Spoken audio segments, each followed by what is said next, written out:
Injil Yohanes pasal 10 ayat 1 sampai ayat 11.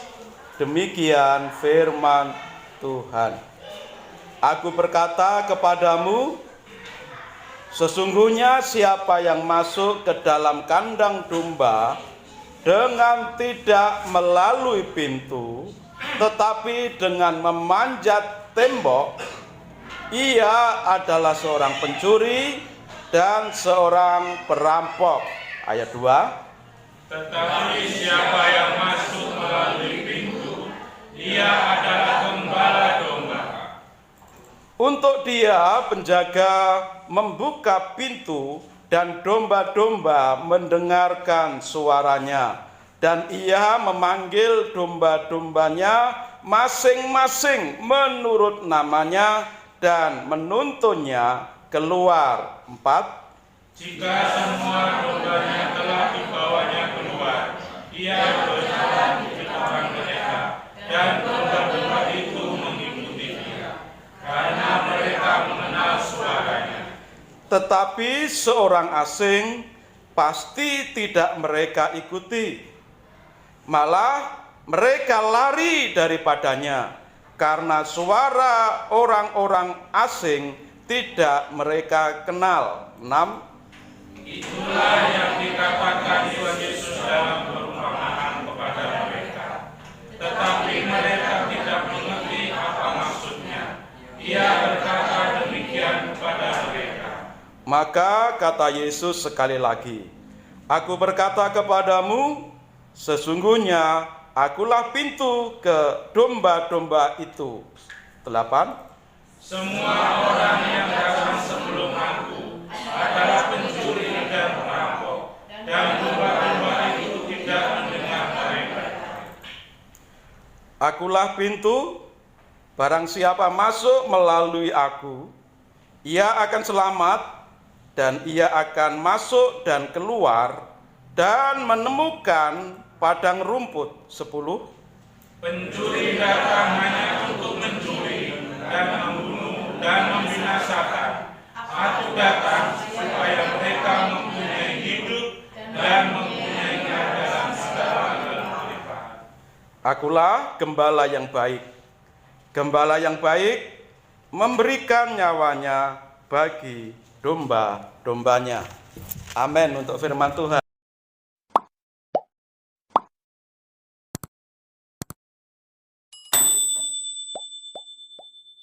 Sidang jemaat yang dikasihi Tuhan, judul dari khotbah kita pagi ini yaitu Yesus penyelamat dan pemelihara hidup.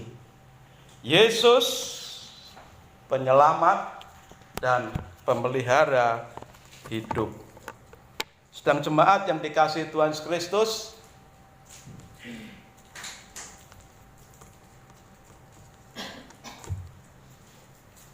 Tuhan kita itu hebat.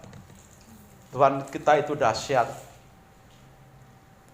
Kalau kita membaca kitab Injil Yohanes ini, Tuhan selalu berkata, akulah, akulah, akulah. Akulah jalan kebenaran hidup, akulah kebangkitan dan hidup, akulah roti hidup, akulah terang dunia. Dan saat ini kita membaca, Tuhan menyatakan dirinya dari pembacaan kita tadi. Yesus menyatakan dirinya kepada setiap umatnya. Tuhan Yesus menyatakan dirinya kepada saudara dan saya. Yesus katakan, akulah pintu. Yesus juga katakan, akulah gembala yang baik.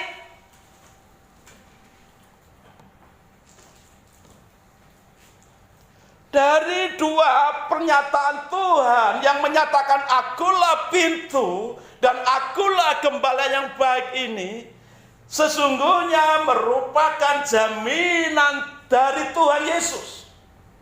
kepada setiap orang percaya.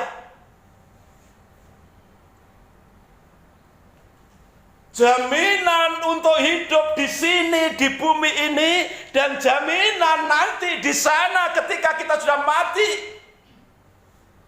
Itu sebabnya ayat tadi pagi menyatakan, akulah kebangkitan dan hidup. Barang siapa percaya kepadaku, ia akan hidup walaupun sudah mati. Ada pengharapan. Sesudah kematian, kita dibangkitkan untuk hidup bersama dengan Tuhan di surganya. Tetapi selama kita hidup di bumi ini juga, Tuhan tidak pernah tinggalkan kita. Tuhan berkata, akulah pintu dan akulah gembala yang baik. Dua pernyataan Tuhan yang begitu penting dalam hidup kita. Sangat kita butuhkan, sangat kita perlukan. Karena di dalam pernyataan Tuhan ini benar-benar sangat kita perlukan. Satu, masalah keselamatan itu yang pasti yang Tuhan beri. Kedua, pemeliharaan Tuhan sekarang saat kita percaya sampai kita kembali di rumah Bapa di surga. Dua hal ini saja, belum pernyataan-pernyataan yang lain. Dua hal ini saja mengenai akulah pintu dan akulah gembala yang baik. Tidak pernah kita jumpai dalam ajaran-ajaran di tempat lain. Nabi-nabi manapun, bahkan Musa sekalipun. Musa yang punya kesempatan berhadapan muka dengan muka langsung dengan Tuhan walaupun diselimuti dengan awan kemuliaan.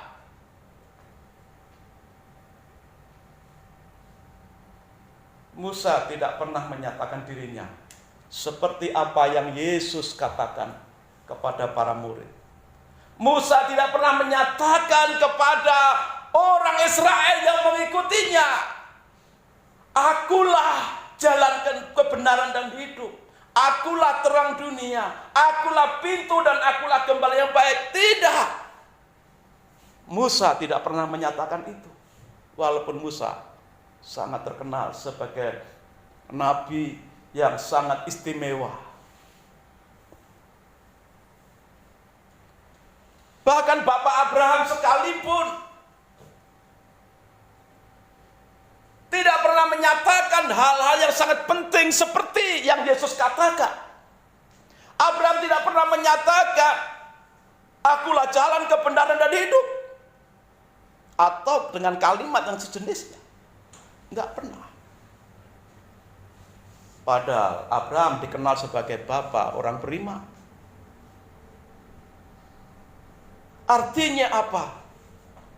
Kalau Yesus menyatakan dalam pembacaan kita tadi, akulah pintu, akulah gembala yang baik. Ini menunjukkan jati diri Yesus yang sesungguhnya.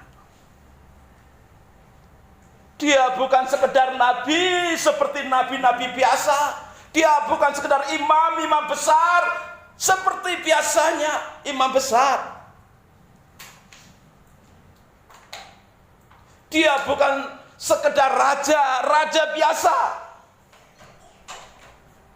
Tetapi dia adalah Tuhan sendiri yang datang ke dunia dalam wujud manusia yang kita panggil dengan nama Yesus.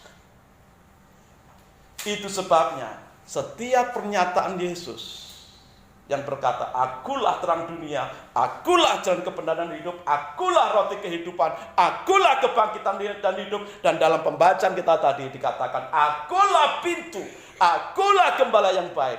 Ini hanya bisa dinyatakan, diproklamasikan hanya oleh Tuhan sendiri.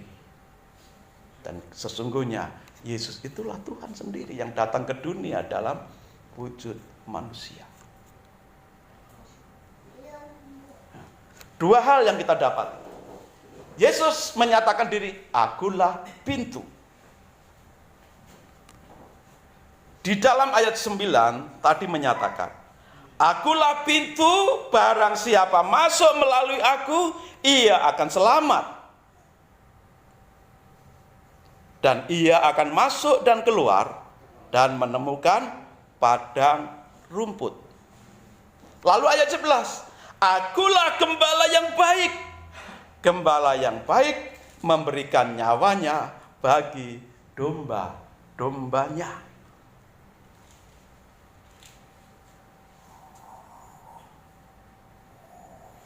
Akulah pintu, kata Yesus, barang siapa masuk melalui aku, dia akan selamat.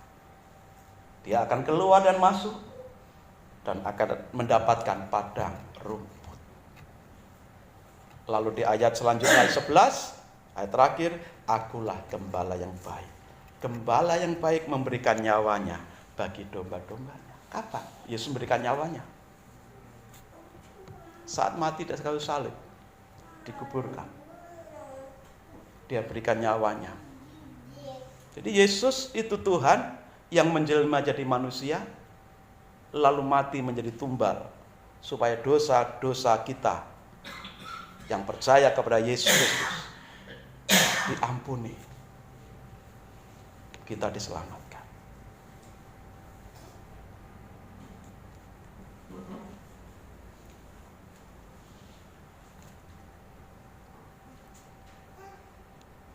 Pintu gembala yang baik, itulah Yesus sendiri. Pintu untuk apa? Pintunya apa? Kalau dalam pernyataan Yesus ini, Yesus memberikan perumpamaan tentang gembala yang baik. Ya, Yesus menyatakan dia adalah pintu itu. Pintu kandang bagi domba-dombanya. Yesus menyatakan dirinya sebagai pintu kandang untuk domba-dombanya. Yesus juga menyatakan bukan hanya sebagai pintu kandang untuk domba-dombanya, tapi Yesus juga menyatakan dia juga sekaligus sebagai gembala dari domba-dombanya. Siapakah domba-dombanya itu? Setiap orang yang percaya kepada Tuhan Yesus. Setiap orang yang beriman kepada Tuhan Yesus diumpamakan oleh Tuhan Yesus sebagai domba-dombanya. Yesus diumpamakan sebagai gembalanya yang baik, dan Yesus juga mengumpamakan dirinya sebagai pintu bagi domba-dombanya.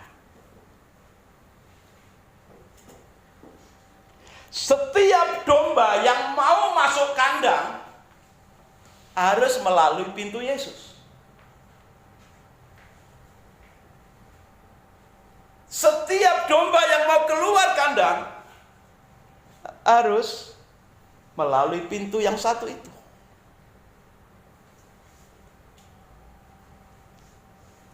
Selain gembala ada penjaga-penjaga. Penjaga sekalipun harus melalui pintu yang satu itu. Karena kandang yang disebutkan dalam perumpamaan ini hanya punya satu pintu. Pintu keluar dan pintu masuk. Tidak ada pintu butulan. Pintu tembusan, pintu terusan, pintu kecil, jendela, tidak ada. Yang ada cuma pintu satu-satunya, yaitu Yesus sendiri yang diumpamakan sebagai pintu. Maka siapapun yang lewat mau masuk atau keluar kandang harus lewat Yesus. Domba-dombanya mau masuk atau keluar harus melalui pintu Yesus. Penjaga-penjaganya yang mau masuk atau keluar dari kandang harus melalui pintu Yesus.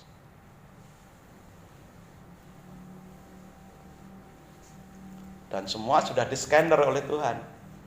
Jadi orang-orang jahat tidak mungkin bisa melewati pintu Yesus. Karena sudah begitu orang hatinya jahat, begitu masuk melalui pintu Yesus sudah ketahuan duluan.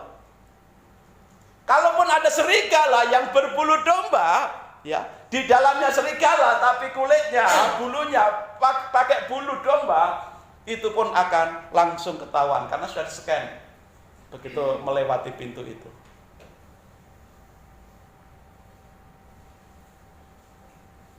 Tetapi namanya pencuri, namanya serigala, masih saja punya cara untuk bagaimana mencuri dombanya. Serigala juga selalu punya cara bagaimana untuk bisa memangsa, mencuri dan memangsa domba-domba gembalaan itu. Maka dikatakan dalam ayat 10, pencuri itu hanya datang untuk mencuri, membunuh, dan membinasakan. Namanya mencuri, dia akan selalu punya banyak cara. Tidak bisa melalui pintu utama Yesus, ada pintu-pintu lain yang dia buat supaya bisa mencuri domba-domba itu.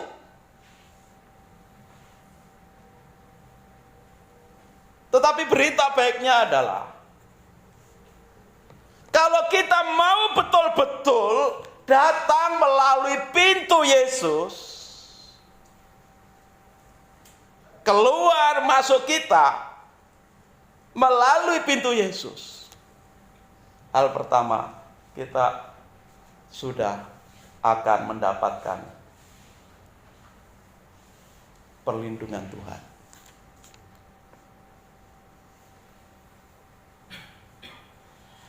Untuk kita masuk kandang harus percaya Yesus. Untuk kita keluar kandang harus juga melewati Yesus, percaya Yesus.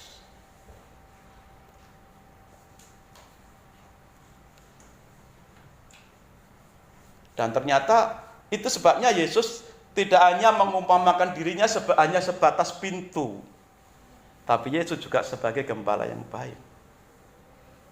Maka ketika para domba itu ingin keluar, ya, mencari makan,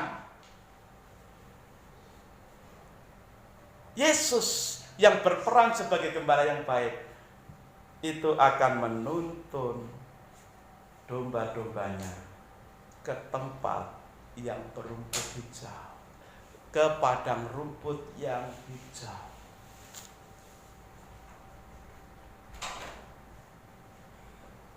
Nah, kalau domba-dombanya sudah kenyang, dia akan dibawa kembali pulang ke kandangnya, lalu masuk di dalam kandang dan akan mendapatkan perlindungan daripada Tuhan. Begitu masuk dalam kandang ada perlindungan dan ada penyediaan berkat Tuhan di situ yang dibutuhkan oleh domba-domba. Begitu keluar dia akan dituntun, dibimbing oleh gembala yang baik itu sampai mendapatkan tempat yang berumput hijau.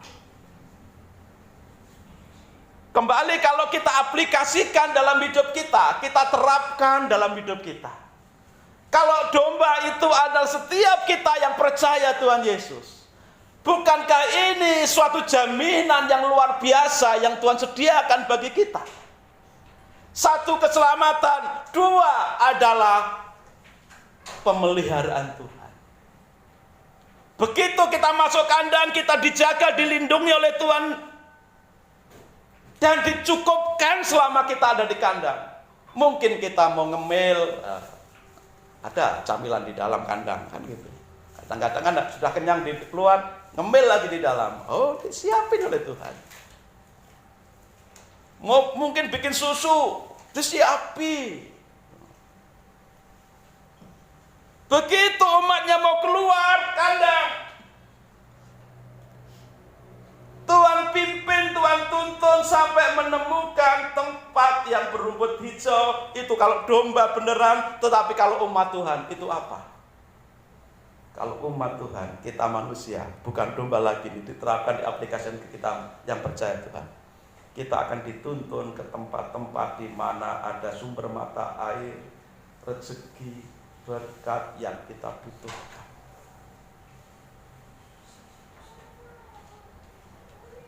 Itu sebabnya dikatakan barang siapa masuk melalui aku, ia akan selamat dan ia akan keluar masuk dan mendapatkan apa?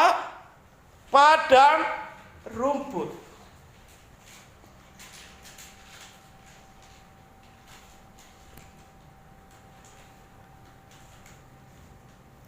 Yesus sebagai satu-satunya pintu sekaligus menyatakan diri, mengumamakan gembala yang baik. Siap menolong kita, siap memimpin kita, dan terbukti sudah menyerahkan nyawanya untuk saudara dan saya, untuk membela saudara dan saya. Nyawanya dikorbankan. Yang minggu lalu kita peringati dalam kematian Yesus dalam Jumat Agung dan kebangkitan Yesus. Ya.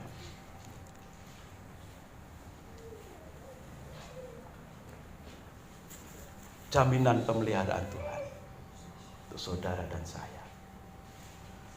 Bagaimana supaya kita mendapatkan jaminan keselamatan dan pemeliharaan Tuhan? Nah ini, kalau Tuhan sudah menjanjikan keselamatan dan pemeliharaannya, keluar masuk kita selamat dan mengalami pemeliharaan Tuhan. Bagaimana kita bisa mengalami jaminan pemeliharaan dan keselamatan daripada Tuhan? Dikatakan, akulah pintu, barang siapa masuk melalui aku, ia akan selamat dan ia akan masuk dan keluar menemukan padang rumput. Artinya dalam segala urusan kita, dalam segala urusan hidup kita, kita harus melalui Yesus. Jangan melalui pintu lain. Artinya apa? Kalau pintu Yesus, berarti kita harus melewati Yesus. Artinya berdoa. Berdoa, memohon anugerah Tuhan dalam segala urusan kita.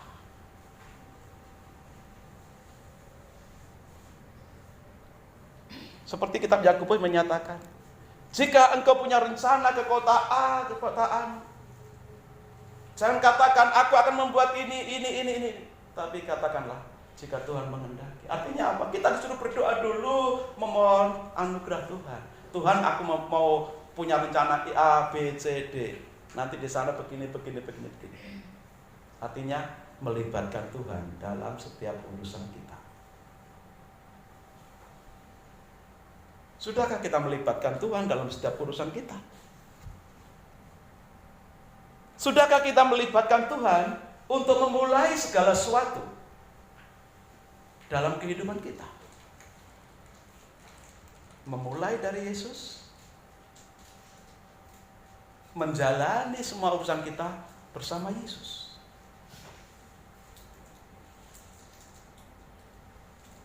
Renungan beberapa hari yang lalu, Yesus adalah sumber berkat. Kita butuh air, kita butuh makanan, kita butuh pakaian, kita butuh uang.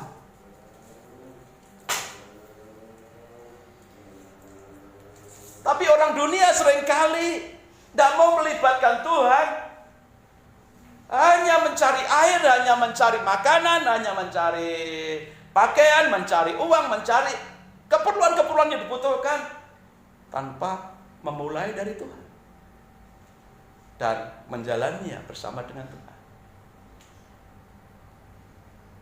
Kalau Yesus katakan, akulah pintu, seharusnya setiap kita yang percaya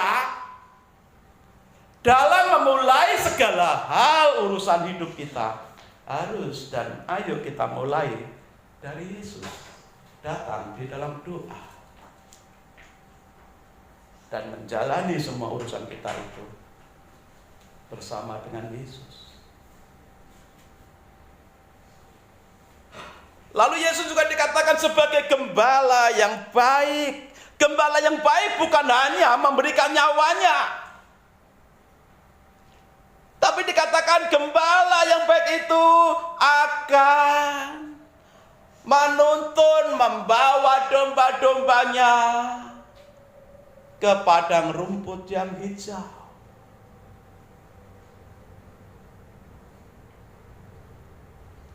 Gembala yang baik tidak akan pernah membiarkan domba-dombanya terlantar, terlena, dan dalam bahaya. Demikian juga Yesus sebagai gembala yang baik untuk saudara dan saya. Tuhan pasti tidak akan pernah membiarkan saudara dan saya terlantar dalam hidup ini. Tuhan tidak akan pernah membiarkan saudara dan saya terlantar dan terkapar, tidak berdaya. Tuhan akan datang, lalu memimpin kita. Dia berjalan di depan, Dia membuka jalan bagi kita. Dia akan mengusir setiap gangguan, mungkin dari pencuri ataupun dari serigala. Dan dipastikan Tuhan akan bawa setiap kita umatnya ke tempat-tempat yang bermata air jernih dan berumput hijau. Pemeliharaan Tuhan.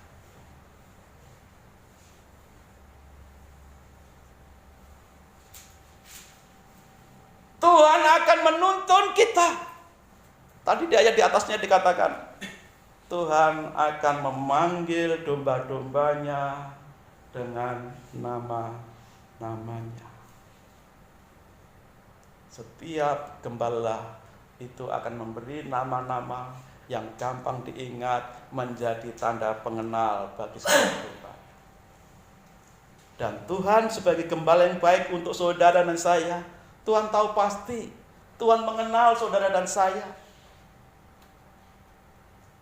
Dan setiap saudara dan saya dilambangkan, digambarkan sebagai domba, yang setiap domba itu diberi nama-nama sesuai dengan maunya Tuhan. Artinya apa?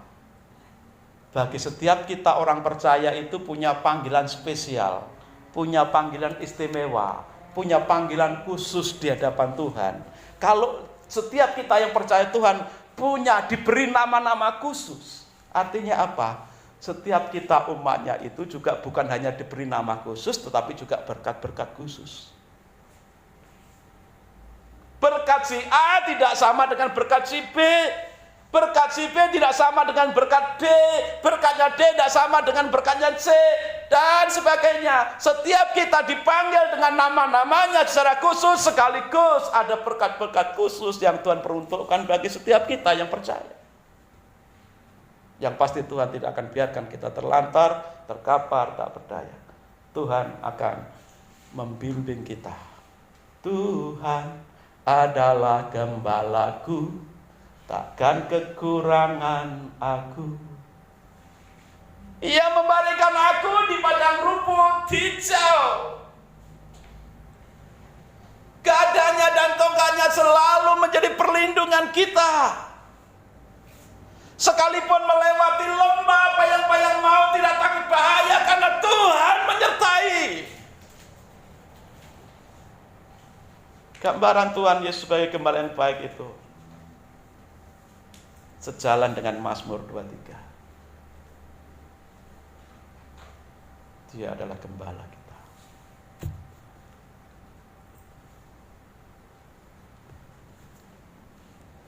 Kalau Tuhan membukakan pintu untuk membawa kita ke padang rumput yang hijau yang kita perlukan supaya kita terpelihara,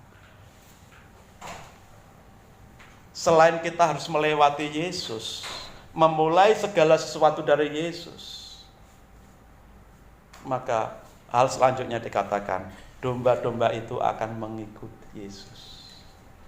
Ayat berapa tadi? Kita buka ya, kita cari ayatnya.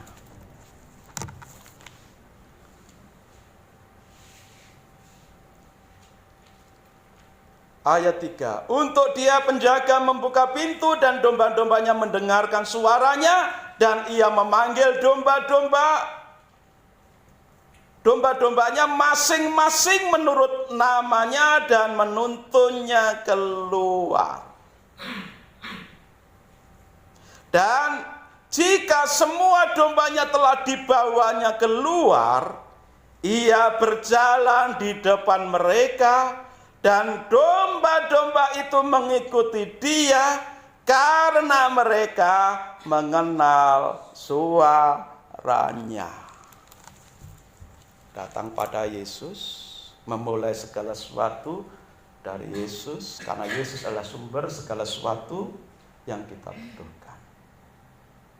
Tapi itu perlu ditambah lagi, supaya kita bisa mengikuti Tuhan, maka kita harus mengenal suara Gembala Agung kita. Supaya kita bisa mengikuti Gembala Agung, kemana Tuhan pimpin kita, tuntun kita, kita harus bisa mengenali suara Gembala Agung kita.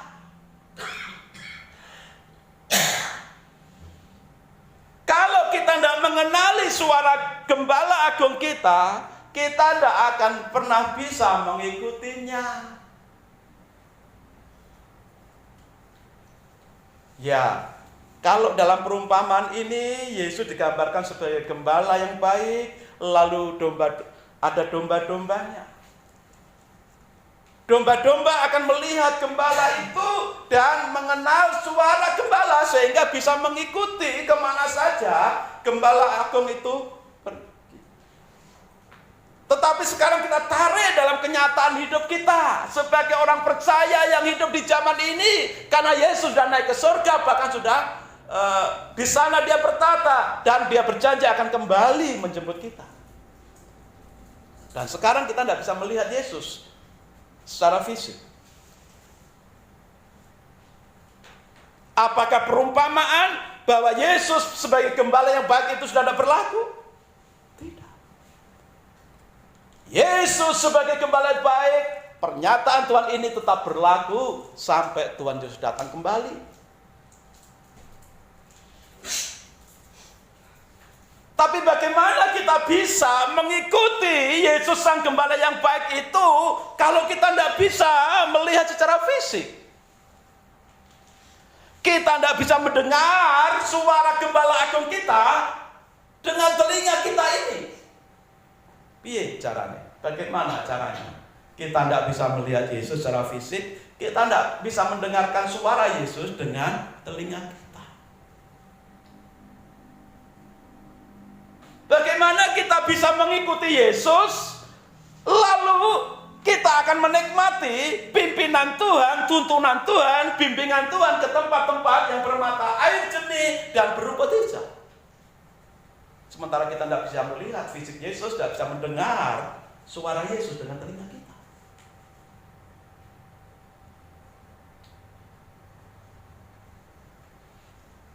Inilah pentingnya kita mengenal suaranya. Suara gembala yang baik, suara Tuhan.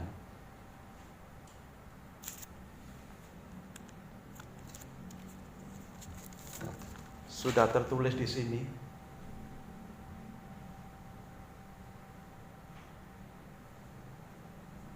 Kalau kita mau membaca, mendengarkan, mengingat, memperkatakan, dan melakukan, maka kita akan diajar setahap demi setahap belajar mendengar suara Tuhan.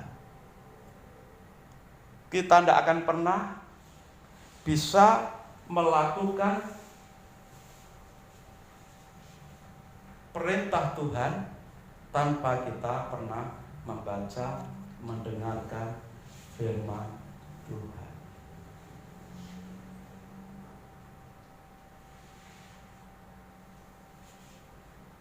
Tuhan tidak lagi berbicara dengan suara yang bisa kita dengar dengan telinga kita. Tuhan tidak lagi menunjukkan dirinya dalam wujud fisik di hadapan kita sebagai tanda kehadirannya. Tetapi Tuhan mau memimpin, menuntun langkah-langkah kehidupan kita menuju mata air yang jernih, menuju padang rumput hijau dengan firman Tuhan yang tertulis ini. Persoalannya, seberapa sering, seberapa cinta kita dengan firman Tuhan. Kita tidak akan pernah bisa melayani Tuhan dengan betul kalau kita tidak pernah datang pada Yesus, kalau kita tidak pernah mendengar, membaca firman-Nya. Banyak orang yang pintar musik, banyak orang yang bisa paduan suara, banyak orang yang punya suara yang bagus, memberi pujian. Tapi kalau tidak pernah baca Alkitab, bagaimana bisa melayani Tuhan dengan betul? Karena kehendak Tuhan ada di sini. Kita tidak pernah bisa menyembah Tuhan dengan benar kalau kita juga tidak pernah baca Alkitab. Karena ini adalah suara Tuhan, ini adalah firman Tuhan yang harus kita ikuti. Ini firman Tuhan, ini adalah tuntunan Tuhan. Setiap kehendak Tuhan tertulis dalam Alkitab ini. Dan selanjutnya, ketika kita sudah pernah membaca dan merenungkan, disitulah Tuhan akan berbicara kepada kita. Dalam hal-hal yang khusus, Tuhan juga akan berbicara. Mungkin saat kita sedang menghadapi persoalan. Mungkin saat kita sedang mau mencari pekerjaan. Mungkin di saat kita sedang menghadapi persoalan di tempat kerja, dalam perhubungan. Dalam segala perkara Tuhan bisa berbicara secara khusus melalui ayat-ayat yang tertulis dalam Alkitab ini.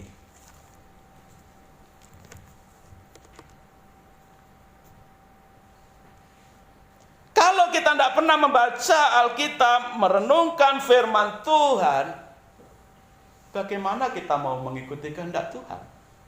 Bagaimana bisa kita mengikuti tuntunan Tuhan?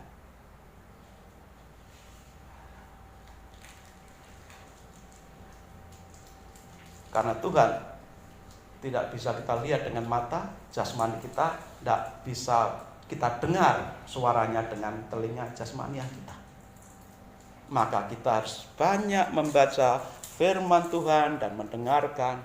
Bahkan dalam diri anak-anak, ya, saya ajarkan 5M. 5M ini bisa diterapkan untuk kita menggumuli firman Tuhan ataupun dalam pelajaran sekolah. M pertama membaca, M kedua mendengarkan, M ketiga mengingat, M keempat memperkatakan, M yang kelima melakukan. Bagi anak-anak sekolah, pelajar, mahasiswa, baca itu mata pelajaran, mata kuliahnya. Dengar, caranya baca keras-keras sampai telingamu dengar. Lalu ingat-ingat apa yang kau baca, apa yang kau dengarkan. Setelah itu perkatakan.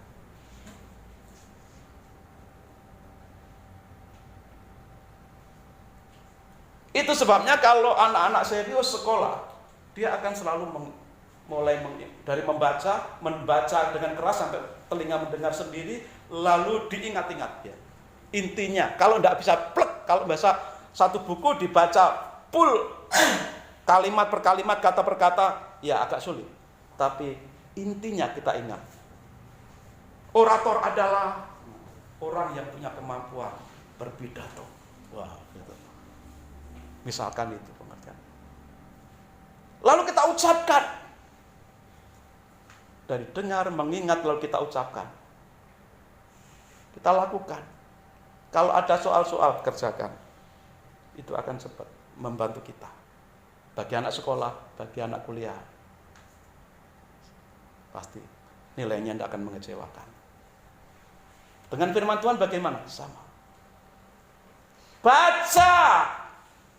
Mungkin dibaca pertama dalam hati. Baca keras-keras sampai telinga kita mendengar. Lalu ingat.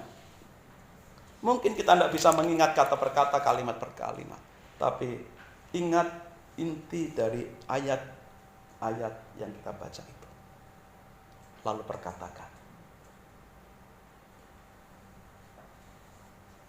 Yohanes 10 ayat 10 berbunyi, Pencuri datang hanya untuk mencuri, membunuh, membinasakan, tetapi aku datang untuk memberi hidup dan di dalam segala kelimpahan. Mungkin tidak pas, tidak apa-apa, tapi kita belajar memperkatakan. Dari memperkatakan firman Tuhan inilah ada satu kuasa yang mengalir dari mulut kita. Pertama-tama akan membangkitkan diri kita. Melatih diri hidup dekat dengan firman-Nya. Karena orang yang sungguh mengasihi Tuhan tidak akan pernah jauh dari firman-Nya. Dan tidak akan pernah mau jauh dari firman-Nya. Karena firman-Nya itu adalah tuntunan hidup yang penuh kuasa. Kalau umatnya jauh dari firman-Nya, dia tidak akan pernah mendengar suara Tuhan, maka dia akan meraba-raba dalam hidup ini, di dalam pekerjaan, dalam usaha, dalam apa, hanya mengira-ngira. Tapi kalau kita dekat dengan firman, Tuhan akan pimpin kita ke tempat-tempat yang digandaki oleh Tuhan. Firman-Nya. Firman-Mu pelita bagi kakiku, terang bagi jalanku. Kak Mazmur 119. Firman-Mu adalah pelita bagi kakiku, terang bagi jalanku. Yes. Tapi bagaimana firman yang adalah pelita dan terang bagi jalan kita, bagi langkah kita, itu menjadi nyata dalam hidup kita? Maka ayat selanjutnya menyatakan, aku telah bertekad, aku telah berjanji untuk melakukannya. Perintah-perintah.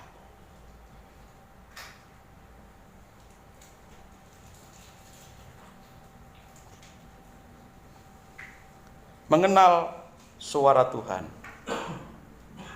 akan bisa membuat kita mendengar apa yang Tuhan perintahkan dalam hidup kita. Kemana langkah kaki Tuhan mengajak kita, menuntun kita sebagai gembala yang baik. Ya. Yohanes 15 ayat 5 dan 7.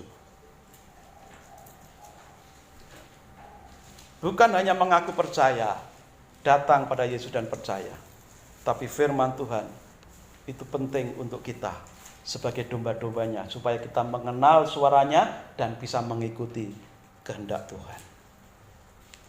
Yohanes 15 ayat 5 dan 7. Akulah pokok anggur dan kamulah ranting-rantingnya. Barang siapa tinggal di dalam aku dan aku di dalam dia, ia berbuah banyak. Sebab di luar aku, kamu tidak dapat berbuat apa-apa. Ini pernyataan Yesus yang kesekian kalinya. Akulah pokok anggur. Kamu, umatnya, orang yang percaya, itu ranting-rantingnya. Ranting-ranting tidak akan pernah bisa berbuah banyak. Jangankan berbuah banyak, berbuah satu aja tidak bisa kalau tidak melekat dengan pohon anggurnya, pokok anggurnya. Pohon anggurnya di situ, rantingnya di situ. Tidak nyambung. Apakah bisa berbuah? Tidak bisa. Melainkan kering, dan kalau sudah kering dibakar. Tetapi Tuhan katakan, barang siapa tinggal di dalam aku dan aku di dalam dia, ia berbuah banyak. Kalau ranting itu nempel, menyatu dengan batang tubuhnya pohon, dan pohon itu akan bisa mengalirkan sari-sari makanan, gizi-gizi yang dibutuhkan untuk bisa berbunga dan berbuah, maka ranting-ranting walaupun kecil rantingnya itu, dia akan bisa berbuah banyak. Lalu Tuhan katakan juga, jikalau aku tinggal di dalam dia dan dia di dalam aku, maka ia akan berbuah banyak. Jika orang yang mengaku beriman itu tinggal di dalam Tuhan dan Tuhan tinggal dalam hatinya, orang yang percaya itu akan berbuah banyak. Buah itu namanya buah anggur itu sangat banyak manfaatnya. Kalau ranting tidak berbuah, tidak ada manfaatnya selain dibakar. Kalau ranting berbuah, walaupun agak kecut, agak manis, ya tetap ada manfaatnya. Apalagi dikatakan oleh Tuhan, dan ini menjadi satu jaminan, barang siapa tinggal dalam aku dan aku di dalam dia, ia berbuah banyak. Dan dalam tafsiran yang lain mengatakan buah banyak itu bukan buah yang pahit, tapi buah yang memang manis. Anggur yang manis. Buahnya banyak tetapi sangat-sangat lezat. Orang yang percaya kepada Tuhan Yesus, Yesus tinggal dalam hidupnya, dan ia tinggal di dalam Yesus, maka orang beriman akan bermanfaat, hidupnya akan berbuah-buah banyak, hidupnya akan diberkati Tuhan dan memberkati banyak orang melalui kehidupannya.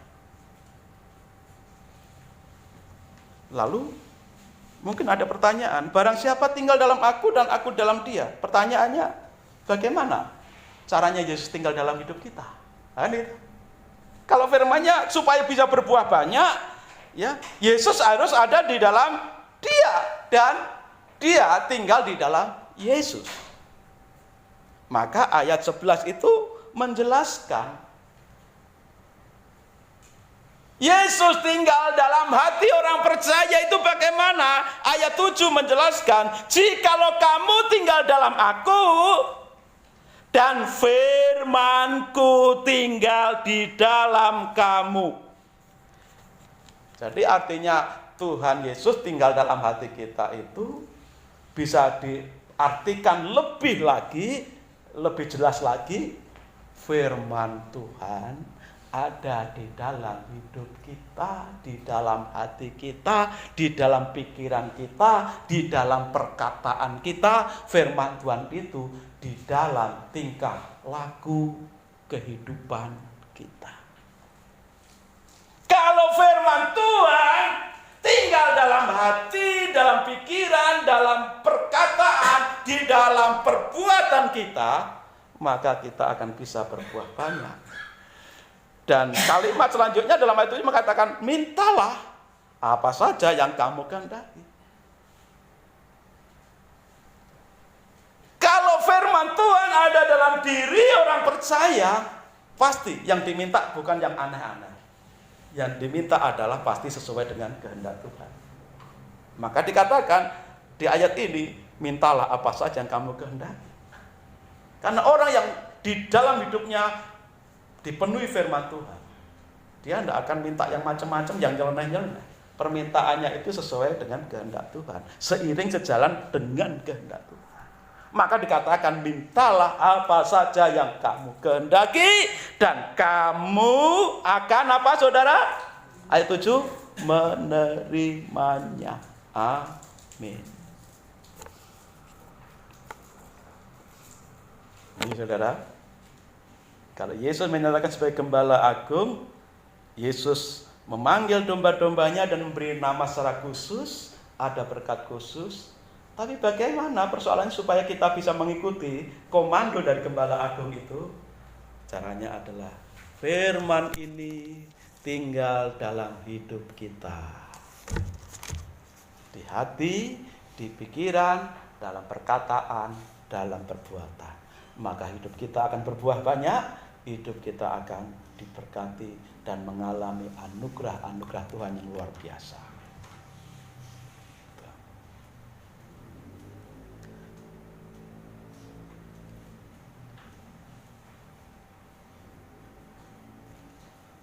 Ayat yang keempat, jika semua dombanya telah dibawanya keluar, ia berjalan di depan mereka dan domba-domba itu mengikuti dia karena mereka mengenal suaranya. Tapi hati-hati saudara. Hati-hatinya apa?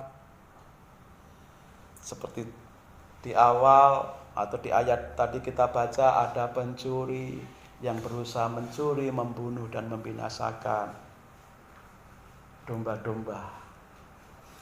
Demikian juga orang percaya akan selalu diincar oleh pencuri, sehingga kita tidak akan pernah mengalami keselamatan dan pemeliharaan Tuhan. Selalu ada pencuri yang ingin mencuri kita, ingin membinasakan kita, ingin membunuh kita. Bukan berarti Tuhan tidak sanggup melindungi kita. Seringkali karena kesalahan kita sendiri. Kesalahan yang sering terjadi adalah jauh dari firman, jauh dari kandang.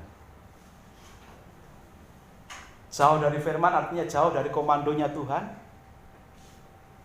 jauh dari perintahnya Tuhan, jauh dari kandang. Kalau dombanya keluar kandang, walaupun sudah melalui Yesus keluarnya, lalu begitu keluar kandang, karena tidak mengenal suara gembalanya, jauh dari firman, dia akan mencari jalan sendiri. Ada nggak orang Kristen yang mencari jalan sendiri? Ngakunya Kristen tapi mencari-cari jalan sendiri, tidak mau libatkan Tuhan. Nah, seringkali disitulah kita terhilang, ketemu dengan serigala, ketemu dengan pencuri yang tidak membunuh, membinasakan kita. Kalau ketemu dengan serigala, memang serigala itu kalau ketemu domba, apa? Hei kawan, ayo kita main-main, apa begitu? Mangsaku datang. Untung gembalanya jauh. Pencuri, penjahat, ada domba yang bagus sekali, tidak ada gembalanya, tidak ada pemiliknya, ambil, jual, lumayan, kan jadi sate kambing, tengkleng, enak saudara, dan itu mahal. Hati-hati. Pencuri dan serigala bisa mengambil kesempatan karena kesalahan kita sendiri. Karena kita seperti halnya domba, karena tidak mengenal suara tuannya, gembalanya, tidak mau tinggal di kandang, maunya bebas, maka kita juga demikian. Kita maunya bebas tanpa ikatan firman Tuhan, kita maunya bebas, sebebas-bebasnya tidak mau dikandangin, akhirnya kesempatan bagi serigala dan pencuri.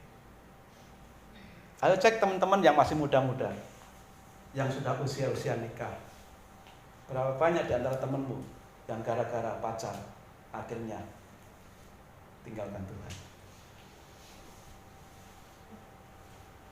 Anak-anak muda, mungkin yang sudah sepuh-sepuh berumah tangga masih ingat teman-teman kita dulunya mungkin aktif di gereja, dulunya aktif pelayanan, dulunya rajin ibadah, tahu-tahu loh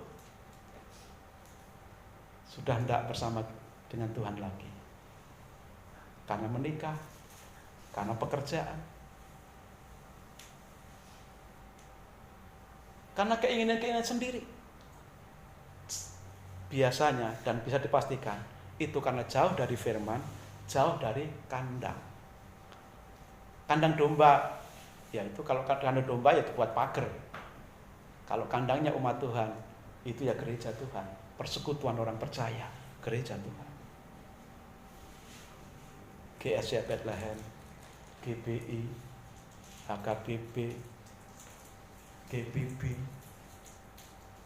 dan macam-macam. Itulah kandang-kandang yang Tuhan sediakan untuk kita digembalakan oleh Tuhan melalui penjaga-penjaga yang Tuhan tetapkan di setiap kandang-kandang Tuhan. Setiap kali kita menjauhkan diri dari persekutuan orang percaya, gereja Tuhan sebagai kandangnya, lama-lama akan hilanglah dari peredaran pasti. Saudara yang pernah jauh dan tapi sekarang sudah kembali di hadapan Tuhan setia lagi, sudah bisa renungkan, kenapa saya bisa dulu jauh dari Tuhan? Pasti mulainya dari jauh dari firman, jauh dari persekutuan. Persekutuan itulah kandang untuk menjagai kita. Satu dengan yang lain bisa saling mengingatkan. Firman Tuhan bisa mengingatkan kita.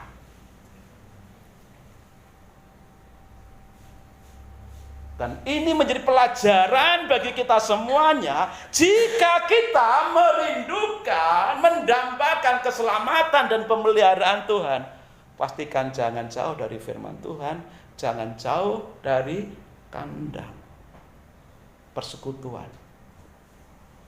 ibadah.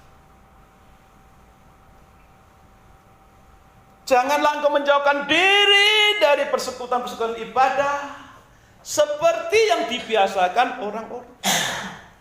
Hendaklah engkau melakukan semakin giat, karena Tuhan sudah dekat. Dan biarlah setiap umat Tuhan di tempat ini selalu akan mengalami keselamatan dan pemeliharaan Tuhan. Pekerjaanmu diberkati, usahamu diberkati, kesehatanmu diberkati. Tuhan buka pintu-pintu rezeki dalam hidupmu karena engkau dengar-dengaran firman Tuhan dan setia kepada Tuhan. Karena hanya orang yang melalui pintu, yaitu Yesus, hanya orang yang mengikuti gembala yang baik yang akan mengalami keselamatan dan pemeliharaan Tuhan. Tuhan Yesus memberkati kita semuanya. Mari kita berdoa. Tuhan, terima kasih. Kami datang di hadapan-Mu, Tuhan. Menyerahkan seluruh umat-Mu di tempat ini. Bangkitkan dalam diri umat-Mu cinta firman-Mu, cinta persekutuan.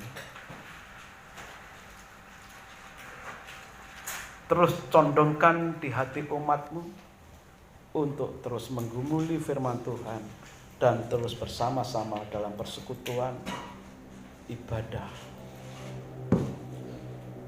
Sehingga umat-Mu tetap dalam penggembalaan, sehingga umat-Mu bisa dengar-dengaran suara-Mu, mendengarkan pimpinan dan tuntunan-Mu, dan Engkau akan memimpin menuntun umat-Mu di tempat-tempat yang bermata air jernih, ke tempat-tempat yang penuh dengan rezeki dan berkat. Tuhan, terima kasih untuk firman-Mu saat ini. Bagi umat-Mu yang sakit, apapun sakitnya, yang percaya Tuhan adalah gembala kami, Engkau akan membalut, Engkau akan mengobati, Engkau akan menyembuhkan setiap luka atau sakit yang dialami oleh umat-Mu hari-hari ini. Bagi umat-Mu yang merindukan sesuatu dalam hidupnya, biarlah firman-Mu tinggal dalam hatinya, sehingga firman-Mu itu akan berbuah, membuat umat-Mu berbuah lebat, dan setiap kali minta kepada Tuhan, minta sesuai dengan kehendak Tuhan. Kami berdoa, biarlah umat-Mu di tempat ini akan mengalami makna yang sejati, arti yang sesungguhnya. Yesus sebagai pintu sekaligus sebagai gembala yang baik, menyelamatkan, memberkati, menyertai, melindungi setiap umat, sehingga damai sejahtera Tuhan hadir dalam hati dan seluruh kehidupan umat-Mu. Diberkati pekerjaan, diberkati sawah ladangmu, diberkati usahamu, diberkati rumah tanggamu, diberkati sekolahmu, diberkati segala aktivitasmu, diberkati dalam segala perhubunganmu. Dan sebentar kami akan bawa persembahan. Biarlah apa yang kami persembahkan ini boleh berkenan di hadapan Tuhan untuk membangun pekerjaan Tuhan di tempat ini. Di dalam nama Tuhan Yesus Kristus kami berdoa. Haleluya. Amin.